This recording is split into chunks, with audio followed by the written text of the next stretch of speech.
بقیہ ویڈیو دیکھنے سے پہلے ویڈیو کو لائک کریں، راہم ٹی وی چینل کو سبسکرائب کریں اور بیل آئیکن پر کلک کریں۔ شکریہ۔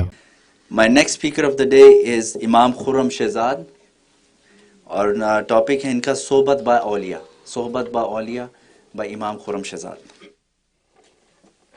السلام علیکم ورحمۃ اللہ، نحمدہ ونصلی علی رسول الکریم، اما بعد فاعوذ باللہ من الشیطان الرجیم، بسم اللہ الرحمن الرحیم۔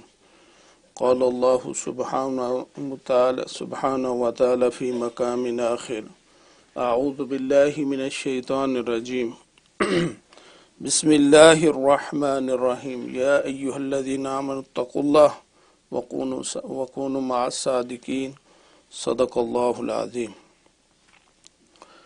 اللہ سبحانہ وتعالی نے قرآن پاک میں ارشاد فرمایا، اے ایمان والو تقوی اختیار کرو اور سچوں کے ساتھ جڑ جاؤ۔ اس آیت کے اندر، اس آیت مبارکہ کے اندر تین چیزوں کا ذکر ہے۔ ایک ایمان کا ہے کہ سب سے پہلے ایمان، یا ایھا الذین آمنوا، اے وہ ایمان والو جنہوں نے لا الہ الا اللہ محمد الرسول اللہ صلی اللہ علیہ وسلم کا اقرار کر لیا ہے۔ اب تمہارے ذمہ دو کام ہیں۔ سب سے پہلا کام ہے کہ تم نے تقوی اختیار کرنا، اور یہاں تقوی اختیار کرنے کا حکم دیا جا رہا ہے کہ تم تقوی اختیار کرو۔ پہلا جو حکم تھا ایمان لاؤ، دوسرا حکم ہے تقوی اختیار کرو، اور تیسرا حکم جو سب سے عظیم حکم تھا وَكُونُوا مَعَ الصَّادِقِينَ، تم سچوں کے ساتھ جڑ جاؤ۔ ایمان کا پہلے تذکرہ ہے، پھر تقوی کا، اور سب سے آخری جو بڑی نعمت ہے وہ سچوں کے ساتھ جڑ جانا۔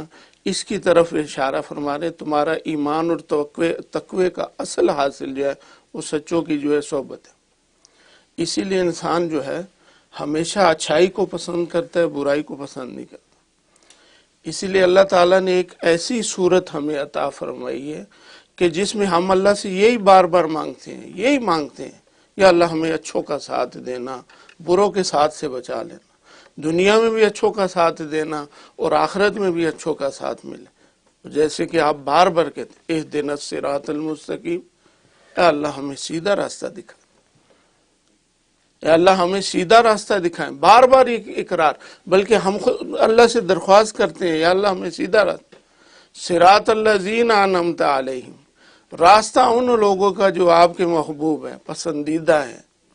اور یہ راستہ وہ ہے کہ جو محبوب اور پسندیدہ لوگوں کا دنیا میں بھی کام آنے والا، آخرت میں بھی۔ اور اس میں بھی اشارہ صحبت کی طرف ہے کہ تم نیک لوگوں کا راستہ مانگتے ہیں، اللہ ان نیک لوگوں کا جو آپ کے محبوب ہیں ان کا راستہ ہمیں دے۔ اس میں بھی صحبت ہی مانگ رہے ہیں۔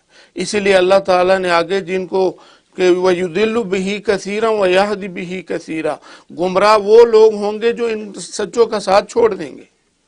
اللہ نے کہا گمراہ وہ ہوں گے جو ان سچوں کا ساتھ چھوڑ دیں گے، وہ گمراہ ہو جائیں گے۔ جیسے رسول اللہ صلی اللہ علیہ وسلم کی حدیث مبارک ہے، آپ صلی اللہ علیہ وسلم بہترین مثال سے سمجھایا کہ نیک اللہ والے کی صحبت اور ایک برے کی صحبت کیا نقصان دیتی۔ فرمایا نیک اللہ والے کی صحبت خوشبو بیچنے والے کی، تم اس کی صحبت میں بیٹھو گے، جا کے اگر کچھ خریدو نہ بھی تمہیں خوشبو چڑھے گی، تمہاری روح معطر ہوگی، اور خوشبو کو تو ہر آدمی پسند کرتا ہے۔ تم اس کی صحبت میں بیٹھو گے، تمہارے جیسے اگر خوشبو نہ بھی خریدو، جتنی دیر صحبت میں رہو گے تو اس کی اندر وہاں جو انوائرمنٹ میں خوشبو ہے تمہارے جسم میں چلی جائے گی، کپڑوں میں چلی جائے گی۔ جیسے تم وہاں سے اٹھ کر جاؤ گے تو لوگ کہیں گے یار آپ سے بڑی اچھی خوشبو آ رہی ہے، آپ کہاں سے آئے ہیں؟ کہ یار میں ایک عطر والے کے پاس بیٹھا ہوا تھا، کہ آپ نے کوئی عطر خاص لگایا؟ کہ یار کچھ نہیں لگایا، بس بیٹھنے کی وجہ سے میرے کپڑوں سے خوشبو آ رہی۔ یہ اللہ والوں کی صحبت کی حدیث آپ سے مثال دی۔ فرمایا بری صحبت کیا ہے؟ فرمایا بری صحبت جیسے لوہار ہے، اس کی بٹی ہے، وہ جلاتا ہے، اس کے پاس بیٹھنا، اگر تمہیں آگ یا کوئی نقصان نہ پہنچے، تمہیں دھواں تمہارے ناک کو چڑھے گا، تمہارے جسم کپڑوں میں دھوئیں کی بدبو چڑھ جائے گی اس کی، جیسے ہی باہر جاؤ گے تو کہ یار آپ سے تو ایسے لگتی ہے آپ کسی لوہار کے پاس سے اٹھ کے آ رہے۔ تو اچھی صحبت کو ہر انسان پسند کرتا ہے۔ اسی لیے اللہ تعالیٰ نے سورہ فاتحہ میں بار بار تم اقرار کر کے مانگو اچھی صحبت، اور فرمایا میں سچی صحبت کیا ہے، اسی لیے آپ جانتے ہیں حضرت جی تشریف فرمائے کہ اللہ تعالیٰ نے رجال اللہ کا پہلے تذکرہ کیا ہے قرآن میں اور کتاب اللہ کا بعد میں. اہدنا الصراط المستقیم صراط الذین انعمت علیہم، یہ رجال اللہ کا تذکرہ ہے. اور بعد میں جب کتاب کا الف لام میم ذالک الکتاب کا تذکرہ بعد میں، اس میں کہ اللہ والوں کی اتنی اہمیت ہے، اللہ کی اللہ والوں کی اتنی اہمیت ہے. اور ایک آپ جانتے ہیں کہ قرآن پاک میں سورہ کہف، یہ سورہ کہف اتنی زبردست دلیل ہے کہ اللہ والے کی صحبت کتنی عظیم نعمت ہے. اب اصحاب کہف کچھ نوجوان تھے جو اپنا ایمان بچانے کے لیے ایک بادشاہ سے بچ کر ایک غار کی طرف جا کے چھپ گئے. اب وہ چلتے جیسے جیسے جا رہے ہیں تو ان کے ساتھ ایک کتا جڑ گیا. کتا جو ان کے ساتھ چل پڑا، اور وہ کتا جہاں یہ جاتے جا رہے ہیں ساتھ جاتے جا رہے ہیں، وہ جیسی کاف میں غار کے اندر گئی کتا بھی ساتھ چلے گا، باہر بیٹھ گیا. اب دیکھو حدیث میں کہ کتا جس برتن میں منہ ڈال دے تو 7 دفعہ مانجو دھونا ہے اور 8ویں دفعہ مانجنا ہے. فرمایا جس گھر میں کتا ہو، تصویر ہو یا کتا ہو، تو اس گھر میں رحمت کا فرشتہ نہیں آتا. اب جو اتنی نجس چیز ہے، اللہ تعالیٰ جہاں اپنے ولیوں کا ذکر کر رہے ہیں وَقَلْبُهُمْ ساتھ ضرور کہہ رہے ہیں، حالانکہ اس کتے کا کوئی کام نہیں ہے اس صورت کے اندر. بتانا اللہ کیا چاہ رہے ہیں کہ دیکھو یہ کتا جس گھر میں ہو وہ قابل اس کے نہیں کہ اس میں کوئی رحمت کا فرشتہ جائے، لیکن یہ کتا میرے ولیوں کے ساتھ جڑ گیا. اب اللہ نے اس کو قرآن کا حصہ بنایا. قیامت تک تم کتے کا تذکرہ کرتے رہو، 30 نیکیاں کماتے. کتے کو اس ولیوں کی صحبت کی برکت سے اللہ نے وہ جنتی کتا بنایا. غالباً رول معانی میں ہے تفسیر میں کہ 10 جانور جنت میں جائیں گے، اس میں اصحاب کہف کا کتا بھی. کس وجہ سے؟ کوئی کام نہیں. اللہ بار بار کتے کا تذکرہ کتے کا کر رہے کہ دیکھو میرے ولیوں کے ساتھ جڑ گیا تو یہ جنتی ہو گیا. بندے اگر تو دنیا میں انسان اشرف المخلوقات، اگر تو میرے ولیوں کے ساتھ جڑ جائے گا تو تجھے میں نے کس مقام پہ پہنچانا. ایک اور بات، یہاں اللہ تعالیٰ بار بار جہاں وَصَلَاتُ رَابِعُ اور 5 4 ہیں، 3 ہے اور 4 چوتھا کتا ہے، 5 ہے چھٹا کتا ہے، 7 ہے 8واں کتا ہے، ان لوگوں کا تذکرہ کر رہے ہیں.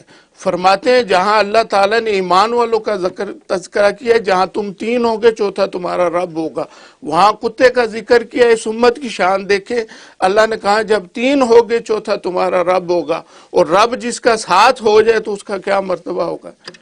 یہ اللہ والوں کی صحبت کی برکت سے دنیا میں صحبت بھی بڑی عظیم نے، اور یہ بنیاد ہے، اساس ہے ہماری دین کی. اور آخرت میں بھی صحبت کا جو ہے، جیسے ہمارے جو ہے ہوسٹ ہے ان کی طرف سے ایک سختی ہے، بھئی پابندی ہے، ان کی مجبوری ہے ہم سب کی. ایک بات ہے سورہ یوسف میں دیکھو، دنیا میں بھی صحبت اور آخرت میں بھی صحبت. سورہ یوسف میں یوسف علیہ السلام ایک دعا کرتے، اعوذ باللہ من الشیطان ربی قد آتیتنی من الملک، اے اللہ آپ نے مجھے بادشاہ دی، وعلمتنی من تعویل الاحادیث، آپ نے مجھے حدیث کی جو ہے اس کی تعبیر کا ملکہ دیا. فاطر السماوات والارض، آگے فرماتے تعریف کر کے انت ولی فی الدنیا والآخرہ، اے اللہ آپ ہی ہمارے دوست ہیں اس دنیا اور آخرت میں. توفنی مسلما والحقنی بالصالحین، نبی کو ضرورت نہیں ہے کہ کسی نیک کی صحبت لے، لیکن یا اللہ دنیا میں ایمان کے ساتھ خاتمہ ہو، قیامت والے دن میرا حشر ہو اور نیک لوگوں کے ساتھ. تو یہ صحبت الحمدللہ اللہ کا لاکھ لاکھ شکر ہے، ہم امریکہ جیسے ملک میں اتنی اعلیٰ صحبت کے ساتھ اللہ نے ہمیں اتنی اعلیٰ صحبت عطا فرمائی. اللہ تعالی ہمیں اس صحبت کی قدر عطا فرمائے.